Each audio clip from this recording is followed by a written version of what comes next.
Hello students, कैसे हैं? उम्मीद करता हूं अच्छे होंगे, बेहतर होंगे, स्वस्थ होंगे और अपनी तैयारी बिंदास तरीके से कर रहे होंगे। स्वागत है आपका गुप्ता क्लासेस यूट्यूब चैनल पर। आज की क्लास में मैं आपके लिए लेके आया हूं ज्योग्राफी का पार्ट नंबर 7, ज्योग्राफी का भाग नंबर 7 लेके आया हूं। इससे पहले ज्योग्राफी का 6 वीडियो अपलोड हो चुका है, आपके लिए जो आगामी परीक्षाएं जितनी भी होंगी उनके लिए लाभ देगी। इससे पहले जितनी भी परीक्षाएं हुई हैं उनके बड़े महत्वपूर्ण सवाल प्लस आगामी परीक्षाओं में जो उम्मीद है उन सभी परीक्षाओं के सवाल का समुच्चय इस सीरीज में जारी है। इस सीरीज में हर एक पार्ट में आपको 10 क्वेश्चन बताए जाते हैं और ये 10 क्वेश्चन पूरा का पूरा रिवीजन के मकसद से रखा जाता है। ये 10 मत समझना, 10 का मतलब 100 समझना। बस पेन रजिस्टर लेके बैठना, क्योंकि थकना नहीं है। कोट आपके सामने है, आज की मोटिवेशनल कोट, जब थक जाओ तो आराम करो लेकिन कभी हार मत मानो। इसी कोटेशन के साथ आज की क्लास हम शुरुआत करते हैं और चलो इस यात्रा पे चलते हैं। और फर्स्ट क्वेश्चन आपकी स्क्रीन पर है, आप क्या देख रहे हो?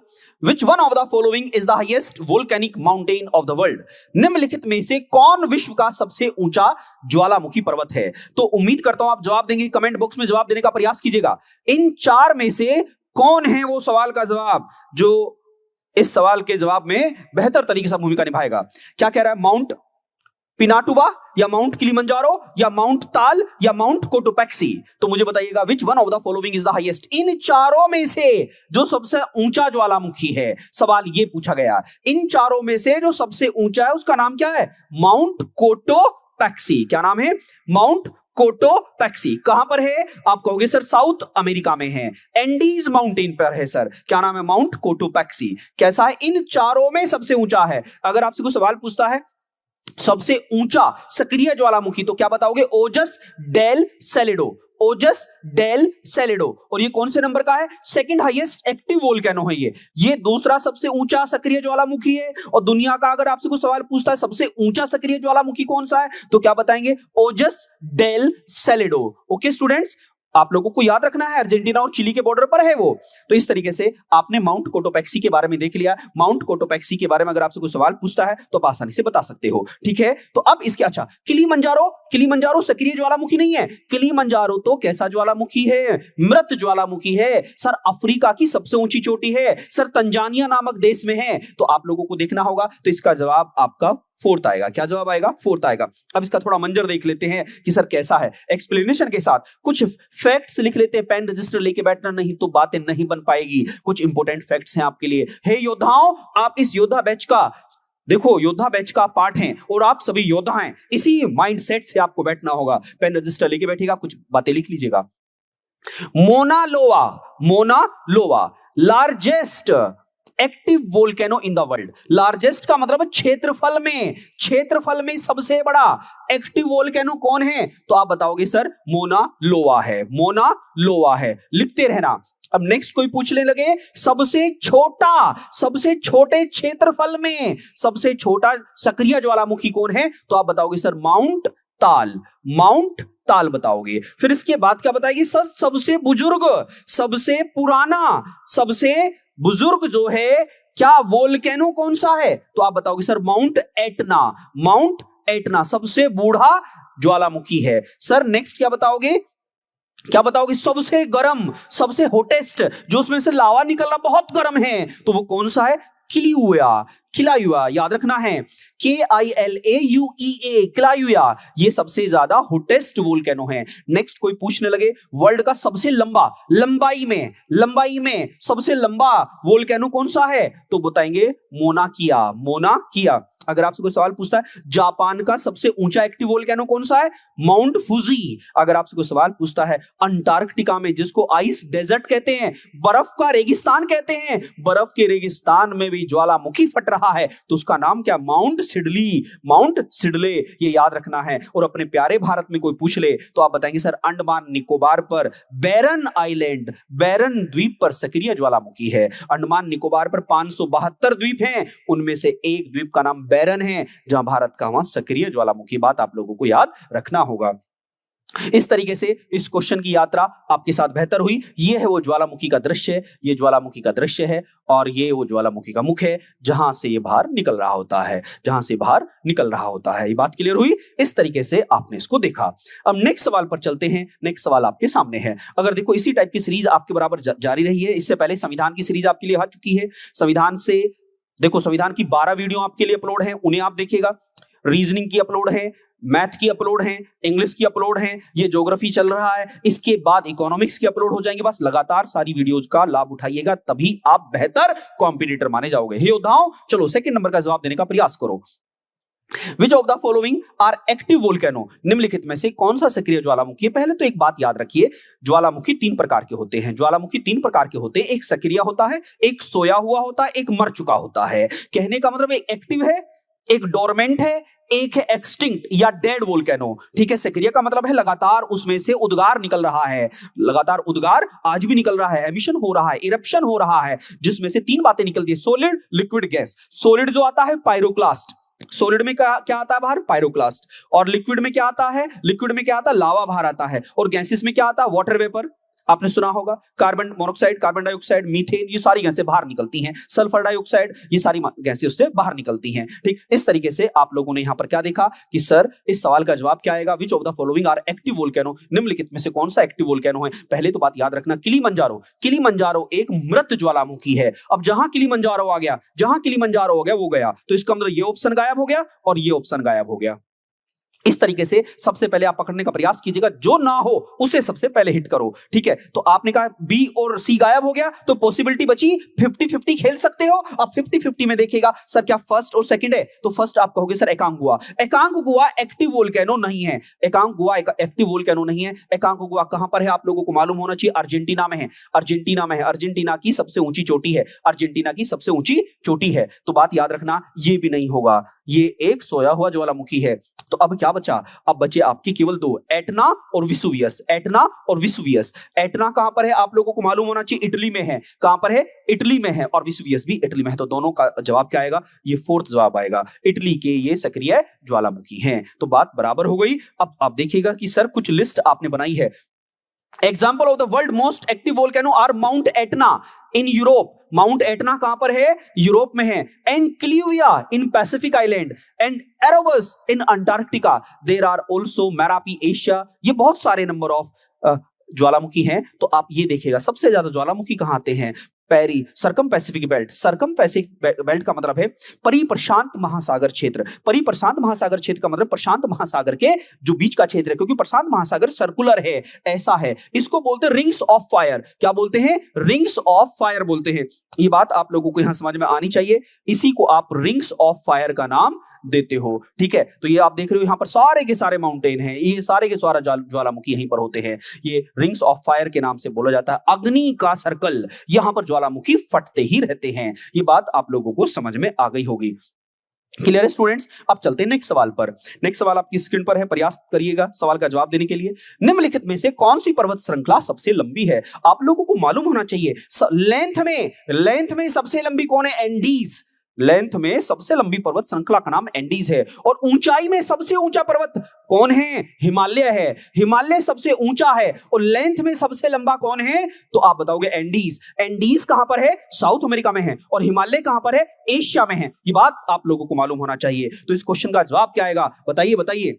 तो क्या आएगा? एंडीज। एंडीज दुनिया का सबसे लंबा पर्वत श्रृंखला है। आप लोगों को एक बात और बता देता हूं, अगर दुनिया में सबसे ऊंचाई की बात करूं, अगर दुनिया के सबसे ऊंचे पर्वतों की बात करूं, फर्स्ट 48, पहले 48 कहां पर है? हिमालय में है। और 49th नंबर पर एंडीज माउंटेन का पर्वत आएगा, एकांगुआ। समझ गए? तो ये बात आप लोगों को समझ में आनी चाहिए थी। इस तरीके से एंडीज की बात आपने कर ली, तो जवाब मिल गया। अब हम चलते हैं आगे। नेक्स्ट, अच्छा एंडीज के बारे में अगर आपसे कोई पूछे कहां पर है सर एंडीज, ये तो बता दो, तो ये है, ये एंडीज है साउथ अमेरिका के इस पूरे माउंटेन रेंज को आप एंडीज कहते हो। 7000 किलोमीटर से ज्यादा लंबाई है। ठीक है, और आप देखोगे ये रॉकी है, ये रॉकी माउंटेन है, ये रॉकी माउंटेन नॉर्थ अमेरिका में। और एटलस कहां पर है? एटलस अफ्रीका में। आल्प्स कहां पर है? यूरोप में है, यूरोप में है। और ग्रेट डिवाइडिंग रेंज कहां पर है? ऑस्ट्रेलिया में है। और सर अपना हिमालय कहां पर है? ये हिमालय है सर। ये बात आप लोगों को समझ में आ गई होगी। ठीक है, सारे कॉन्टिनेंट्स के बारे में मैंने आपको थोड़ा थोड़ा जानकारी दे दी है। अब चलते हैं आगे। Arakan Yoma is extension of the Himalaya located in, Himalaya का विस्तार अराकान योमा जिस देश में स्थित है वह है, याद रखना हिमालय को ही, हिमालय पर्वत को ही म्यांमार में, हिमालय पर्वत को ही म्यांमार में अराकान योमा कहते हैं। और ये अराकान योमा ही समुद्र में डूबकर, बंगाल की खाड़ी में डूबकर किस नाम से जाना जाता है? अंडमान निकोबार द्वीप बना देता है, अंडमान निकोबार द्वीप बन जाता है। तो म्यांमार में हिमालय को क्या कहते हैं? अराकान योमा कहते हैं। कहां पर? म्यांमार में। इस म्यांमार का दूसरा नाम है बर्मा। क्या नाम है? बर्मा। आप लोगों ने सुना होगा, इसी को आप बर्मा कहते हो, सही है। 1935 में भारत से अलग हुआ था और 1937 में मोहर लग गई थी और भारत से अलग हो गया 1937 में फाइनल। 35 में नियम आया, 37 में लागू हो गया। तो पहले भारत का ही एक राज्य हुआ करता था बर्मा, ठीक है। अब इसको नाम क्या है? म्यांमार। और हिमालय को म्यांमार में क्या कहते हैं? अराकान योमा कहते हैं। जैसे माउंट एवरेस्ट को नेपाल में सागर माथा कहते हैं और चाइना में चोमोलुंगमा कहते हैं, ऐसे ही हिमालय को म्यांमार में क्या कहते हैं? अराकान योमा कहते हैं। सवाल का जवाब मिल गया है, लेकिन एक्सप्लेनेशन के साथ देखिए मेरे साथ। ये अपना देश प्यारा भारत है, तो यहां पर आप देख रहे हो ये हिमालय है, ये हिमालय है, 2400 किलोमीटर है लंबा हिमालय है। और ये हिमालय जब ऐसे टर्न लेता है यहां पर, तो इसको यहां पर अराकान योमा कहते हैं। और यही डूब के यहां पर अंडमान निकोबार बना देता है। ये बात आप लोगों को समझ में आनी चाहिए थी। अगर समझ में आया तो ठोको ताली, और लाइक का बटन है आपके सामने, उसको बटन दबाइएगा। और कोई भी सजेशन हो आपका, कमेंट बॉक्स खुला है तो कमेंट कीजिएगा, आपके सजेशन का वेलकम है। हे योद्धाओं, आओ चलते हैं आगे। नेक्स्ट सवाल आपके सामने है, निम्नलिखित पर्वतों में से कौन सा जर्मनी में अवस्थित है? कुछ विच of the following mountains is located in Germany, इनमें से कौन सा पर्वत जर्मनी में स्थित है? तो क्या ब्लैक फॉरेस्ट है, क्या एटलस है, क्या पैरनीज है, क्या एपनाइज है? तो आप लोगों को याद रखना होगा जर्मनी में ब्लैक फॉरेस्ट है, और इस ब्लैक फॉरेस्ट से एक नदी निकलती है जिसका नाम है राइन नदी, जो रिफ्ट वैली से बहती है। राइन नदी जर्मनी में है black forest, black forest. Okay student, ये बात आप लोगों को याद रखनी होगी। जैसे भारत में बहती है नर्मदा नदी, जैसे भारत में बहती है तापी नदी, किससे? रिफ्ट वैली से, ऐसे ही ब्लैक फॉरेस्ट से निकलने वाली नदी का नाम है राइन नदी। ओके स्टूडेंट्स, तो इस ब्लैक फॉरेस्ट कहां पर है? ये जर्मनी में स्थित है। कहां पर है? जर्मनी में है। आप जानते हैं सर एटलस, एपनाइस, ये तो अभी अभी कुछ देर पहले इससे लास्ट सवाल में पढ़े हमने, उसे वहां से मैच करके आप बताइएगा कौन कहां पर पर्वत है। अब चलते हैं इसके एक्सप्लेनेशन पर। ये है ब्लैक फॉरेस्ट, ये है ब्लैक फॉरेस्ट। आप देख रहे हो ब्लैक फॉरेस्ट कहां पर है? जर्मनी में है। अच्छा सा लग रहा है आपको, पूरी यात्रा कराई जा रही है। आइए मेरे साथ चलिए नेक्स्ट सवाल पर। नेक्स्ट सवाल आपके सामने है, द पेनिनीज, देखो आ गया ना, पेनिनीज कहां पर है? यूरोप में। एप्लेशियन कहां पर है? अमेरिका में। एंड द अरावलीज कहां पर है? इंडिया में। ये एग्जाम्पल किसके हैं? ये एग्जाम्पल किसके हैं भैया? बहुत महत्वपूर्ण सवाल है, देने का तो प्रयास करो। ये क्या है? पुरानी पर्वत श्रृंखला है या युवा पर्वत श्रृंखला है या ओल्ड हैं? तो देखो थोड़ी सी एक बात गड़बड़ हो गई। ये क्या है? ओल्ड माउंटेन रेंज हैं। कैसी हैं? ओल्ड माउंटेन रेंज हैं। ओल्ड, अच्छा ये जो यंग है, ये तो भैया ये वाली बात आ गई यहां पर, थोड़ा क्वेश्चन में थोड़ा सा मिसप्रिंट हो गया लिखने में, तो आप लोगों को याद रखना ये ओल्ड माउंटेन रेंज है, पुरानी पर्वत श्रृंखला है, पुरानी पर्वत श्रृंखला लिख लेना। ये ओल्ड फोल्ड माउंटेन है, ये पुराने पर्वत हैं। यंग कौन है? हिमालय है। यंग कौन है? एंडीज है। ये बात आप लोगों को याद रखनी होगी। ओल्ड फोल्ड माउंटेन है। ओल्ड ऐसे लिख सकते हो sir, old and fold mountain. Okay students, old fold का मतलब है पुराने वलित पर्वत हैं, पुराने वलित पर्वत हैं। तो सवाल का जवाब आपको मिल गया होगा। अब आप चलते हैं इसके बारे में देखिएगा। यहां पर नेक्स्ट सवाल है, निम्नलिखित में से कौन सा प्राचीन वलित पर्वत नहीं है? निम्नलिखित में से कौन सा प्राचीन वलित पर्वत नहीं है? ओल्ड फोल्ड माउंटेन नहीं है। यूराल माउंटेन, अरावली पर्वत, एंडीज पर्वत, एप्लेशियन। अब देखो एंडीज तो भैया युवा है, एंडीज तो क्या है? युवा है। तो इसमें जवाब क्या आएगा सर? एंडीज आएगा, क्योंकि एंडीज में तो ऊंचे ऊंचे पर्वत है, जहां ऊंचाई ज्यादा है वो युवा है, और जहां ऊंचाई कम रह गई वो बुजुर्ग है, वो बूढ़ा है। तो इसमें से एंडीज क्या नहीं है? प्राचीन वलित नहीं है, ओल्ड नहीं है, ये ओल्ड नहीं है, ये तो नया है। और नयों में भी सबसे नया कौन? हिमालय है, हिमालय है। ओके स्टूडेंट, हिमालय है, एंडीज है, और आप जानते हो रॉकी है। ये तो सारे क्या यंग हैं भैया, ये तो सब युवा हैं। इसका मतलब क्या आएगा? सी जवाब आ जाएगा। अब आप कहोगे कि ठीक है सर ये तो बात क्लियर हो गई। अब देखो द अरावली रेंज, ये सारी की सारी बातें इसमें आपके बारे में लिखी हैं, तो जितना मैंने जवाब दिया बस उतना प्रयास कीजिएगा, और ज्यादा लिखने की आवश्यकता नहीं है। जिसको ना नोट्स बनाने हैं तो स्क्रीनशॉट लेके नोट्स बना लो, सारी बातें बराबर हो जाएंगी। अब चलते हैं नेक्स्ट सवाल पर। क्या लिखा है? There are known as golden height, Golan height, Golan height किसको कहते हैं? बड़ा इंपॉर्टेंट सवाल है, याद रखना। Golan height sometimes appear in the news in the context of the events related to, कभी कभी यह खबरों में आता है। गोलन हाइट ये क्या है बता तो दो। क्या कोई माउंटेन है, पत्थर है, पहाड़ है, पठार है, नदी है, झरना है क्या? तो देख लो क्या है ये। गोलन हाइट के नाम से जाने जाने वाला क्षेत्र निम्नलिखित में से किस से संबंधित है? यदा कदा समाचारों में ये आता ही रहता है। तो बताइए योद्धाओं, क्या है ये? मध्य पूर्व का क्षेत्र है, मिडिल ईस्ट।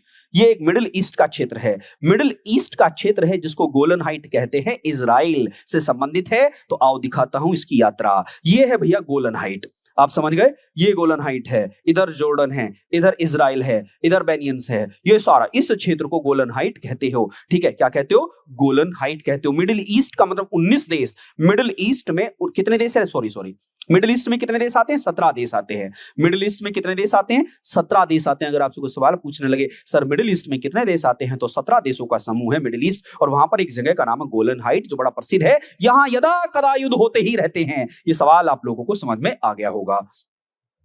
ठीक है, अब चलते हैं।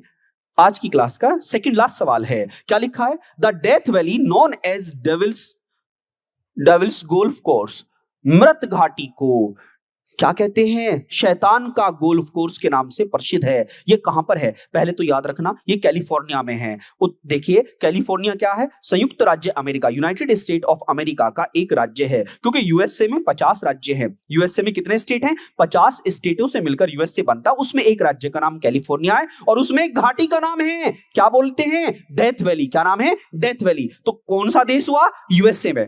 अब डेथ का मतलब क्या हुआ? वहां पर बहुत क्या है? नमकीन सैलिन वाटर है। तो आप देखोगे सर इसके बारे में बता दो। आइए चलते हैं मेरे साथ। क्या लिखा है?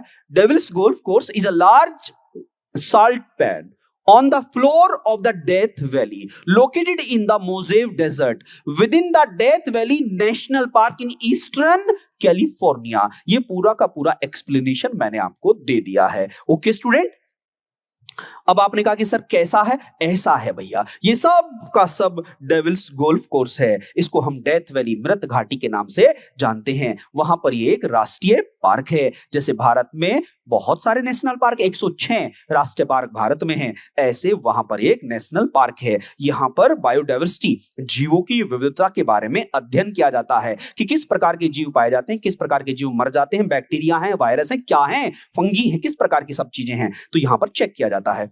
अब देखते हैं आज की क्लास का लास्ट सवाल। क्या लिखा है? ग्रेट विक्टोरिया डेजर्ट कहां पर स्थित है? लिख लीजिएगा, ग्रेट विक्टोरिया डेजर्ट कहां पर है? तो आप देखेंगे ऑस्ट्रेलिया में है, भारत में है, इजिप्ट में है, नॉर्थ अमेरिका में है, या इनमें से कोई नहीं। आप लोगों को याद रखना डेजर्ट का मतलब क्या होता है? रेगिस्तान। रेगिस्तान एक वैसा स्थान होता है जहां पर 25 सेंटीमीटर से कम बरसात होती है एक साल में, और यह लगातार अगर आंकड़ा 25-30 साल तक ऐसा बराबर बना रहे तो उस स्थान को हम डेजर्ट कहते हैं। डेजर्ट दो प्रकार के होते हैं, cold desert and hot desert. Cold desert का मतलब है ठंडा रेगिस्तान, मतलब जहां बरसात 25 सेंटीमीटर से कम होती है एक साल में। या हॉट डेजर्ट का मतलब, जैसे भारत के रेफरेंस में बात करूं, थार भारत का कैसा है? हॉट डेजर्ट है। और लद्दाख भारत का क्या है? कोल्ड डेजर्ट है। तो डेजर्ट मतलब रेगिस्तान की परिभाषा केवल रेत नहीं है, रेगिस्तान की परिभाषा बर्फ भी है। जहां बरसात 25 सेंटीमीटर से कम होती है वहां जीव जंतु, पेड़ पौधे, पशु पक्षी, इन सबकी